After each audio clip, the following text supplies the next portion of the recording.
October sunlight filtered through the open garage door, catching dust motes and the steam rising from David's coffee mug. The '67 Mustang skeleton dominated the space, its bare metal frame a promise of what could be.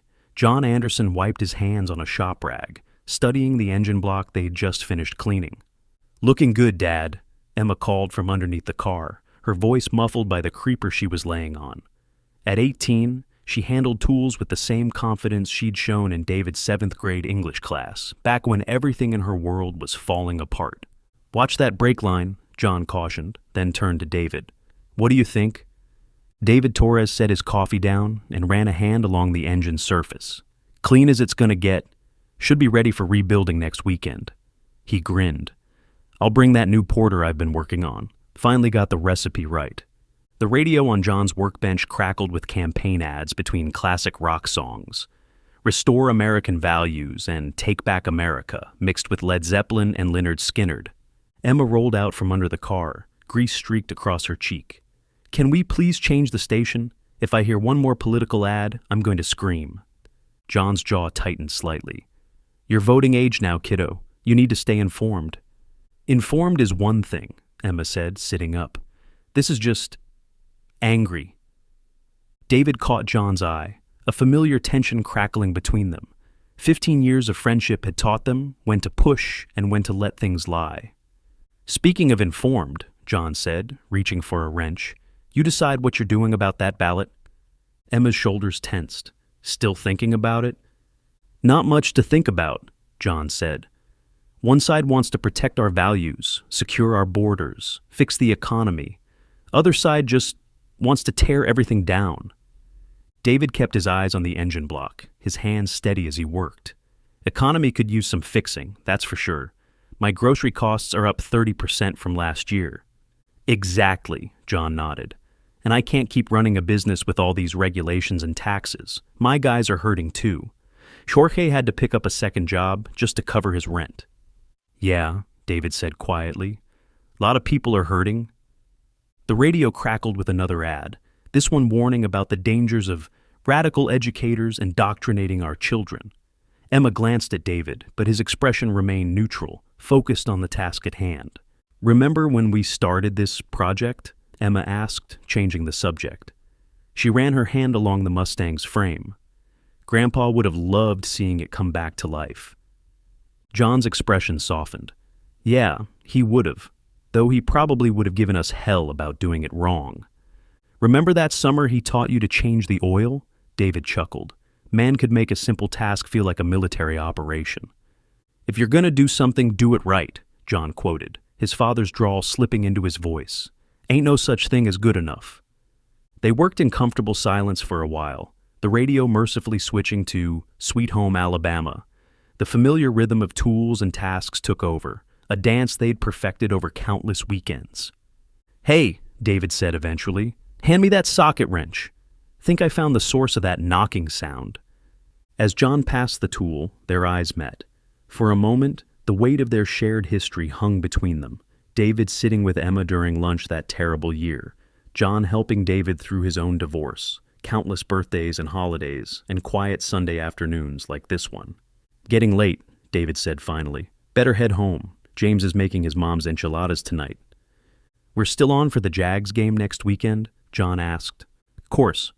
David wiped his hands clean. "Assuming we survive Election Day?" He meant it as a joke, but something in his tone made Emma look up sharply. John just shook his head, a slight frown creasing his forehead.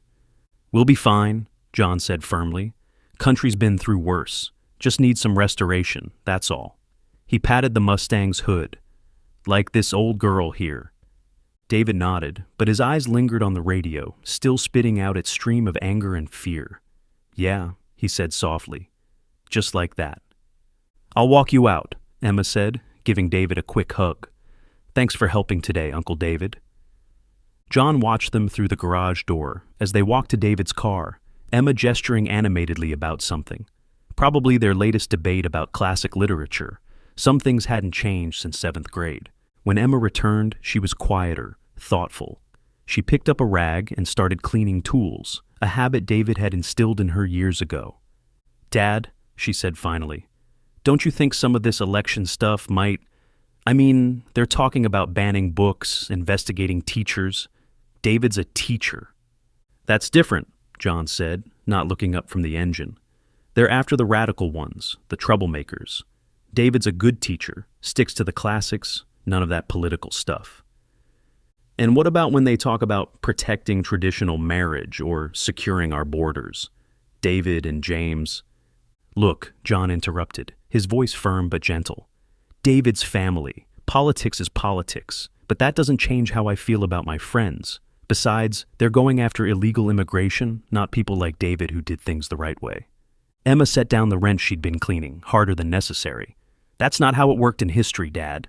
They always start with. Emma Jean Anderson, John's tone carried a warning.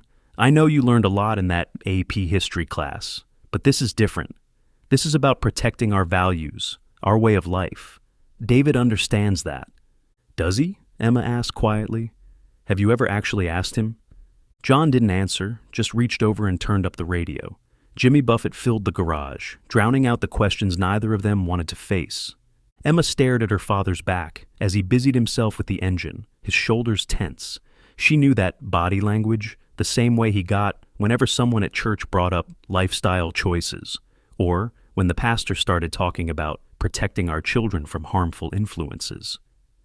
You remember when Mom left? Emma said suddenly, her voice barely audible over the music. John's hands stilled on the engine.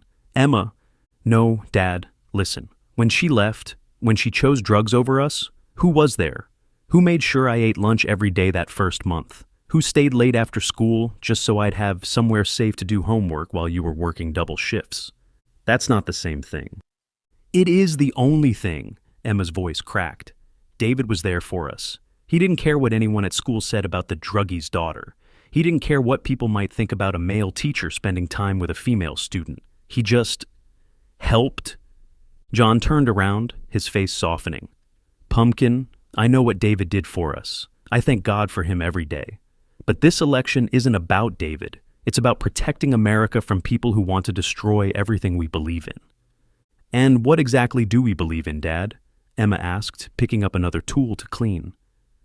Because I remember you teaching me that we believe in helping people when they're hurting, that we believe in loving our neighbors, that we believe in standing up for what's right. John opened his mouth to respond, but was cut off by another campaign ad. A deep, authoritative voice warning about foreign influences in our schools and protecting our children from dangerous ideologies. Emma switched off the radio. The silence that followed felt heavy, meaningful.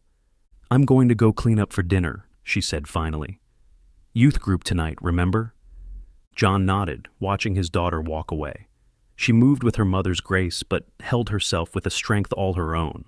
When had she grown up so much? When had she started asking questions he wasn't sure how to answer? He turned back to the Mustang, running his hand along its frame. The metal was cool and solid under his fingers, uncomplicated. Cars made sense. You put in the work, followed the manual, and things turned out right. Not like the rest of the world, where everything seemed to be shifting under his feet. The garage grew darker as the sun set, shadows creeping in from the corners. John kept working, trying to lose himself in the familiar rhythm of tools and tasks, trying not to think about Emma's questions or David's quiet concerns or the gnawing feeling in his gut that maybe, just maybe, something was wrong with the world they were building. The next morning, sunlight streamed through stained glass windows, casting colored shadows across the worn pages of Emma's Bible. Pastor Richard's voice filled First Baptist of Jacksonville's sanctuary, his sermon drifting far from the gospel reading. And just as Jesus cleansed the temple, Richards thundered, we must cleanse our nation of those who would corrupt our children, who would destroy our values, who would replace God's truth with their corrupt and evil agenda. Emma felt her father nodding beside her. She glanced around the sanctuary, taking in the faces she'd known her whole life. Mrs. Peterson, who taught her Sunday school, the Ramirez family, who joined last year but hadn't been staying for fellowship hour lately, Mr. Wilson, whose lawn sported 3 different Jackson campaign signs. The upcoming election, Richards continued, his voice dropping to a stage whisper, is not just about politics. It's spiritual warfare. We're fighting for the very soul of America. Emma's phone buzzed in her pocket, a text from David. "How's the Mustang's timing belt looking?" She smiled, knowing it was his way of checking on her. He'd started doing that during 7th grade, finding small ways to make sure she was okay. "Put that away," John whispered, gentle but firm. Emma complied, and her father's hand found hers, squeezing it softly. Whatever their disagreements, some bonds went deeper than politics. After service, during fellowship hour, Emma noticed the Ramirez kids sitting alone.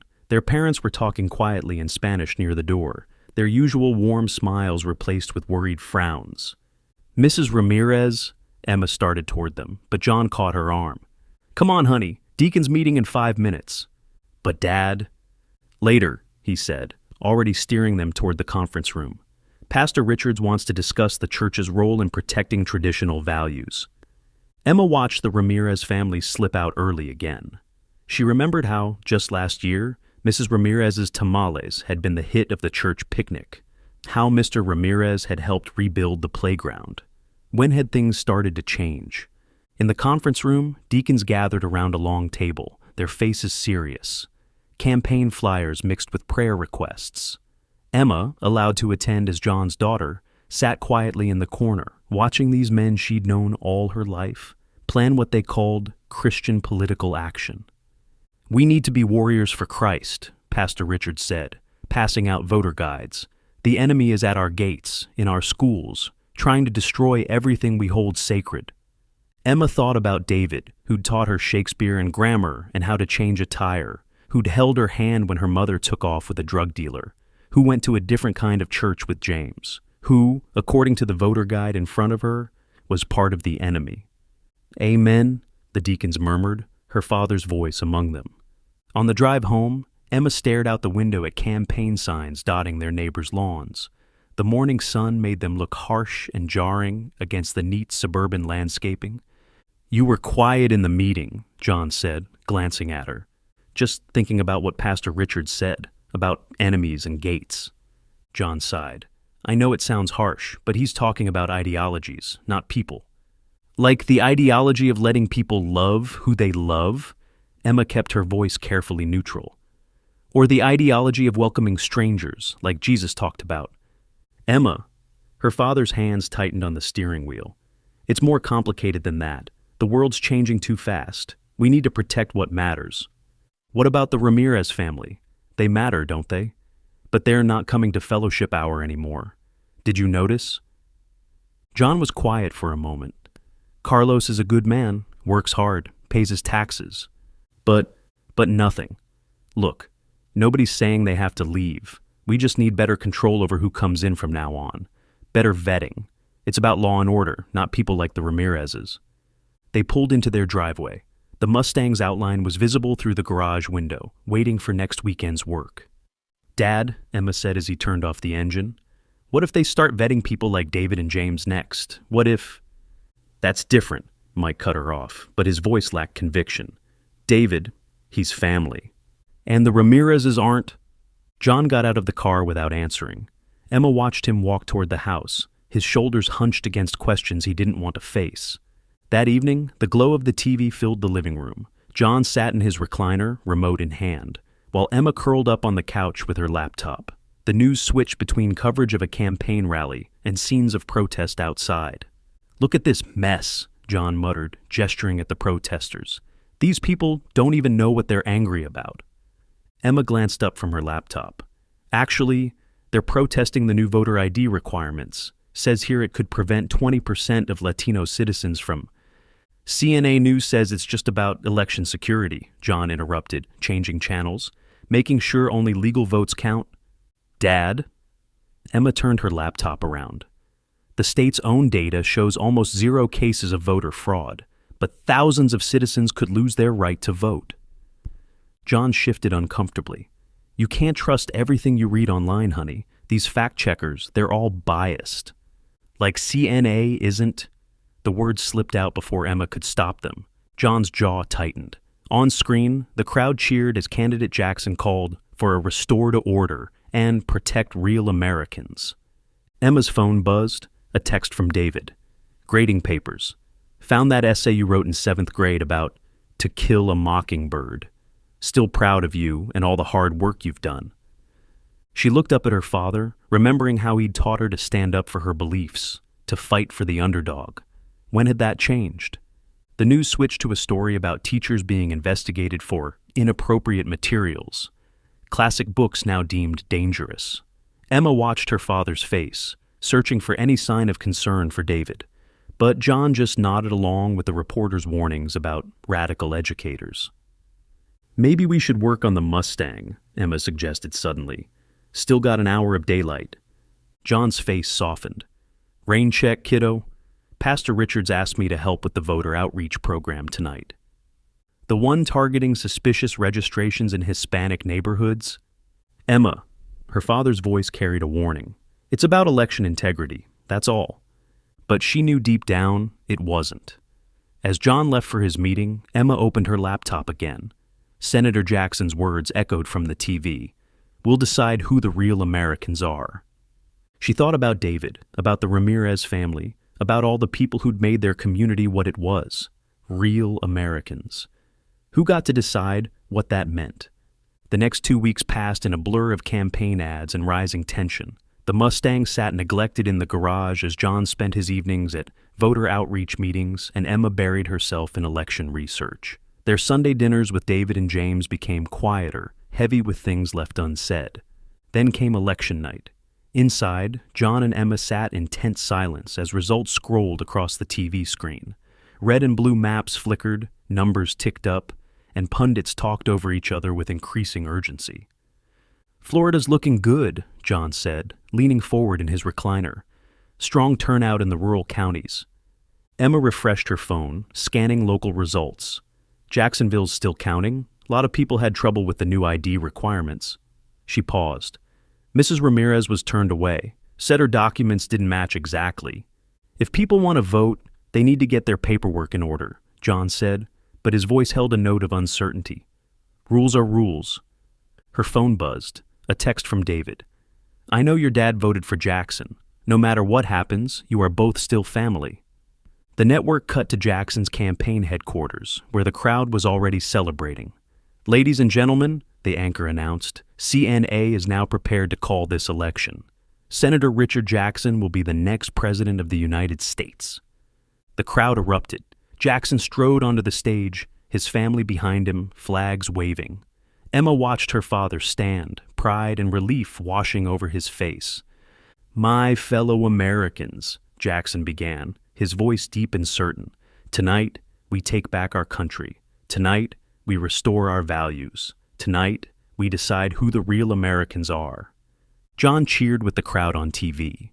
Emma stared at her phone, at David's message blinking on the screen. She looked up at her father, his face glowing in the TV's light, and wondered if he understood what real Americans meant to people like Jackson.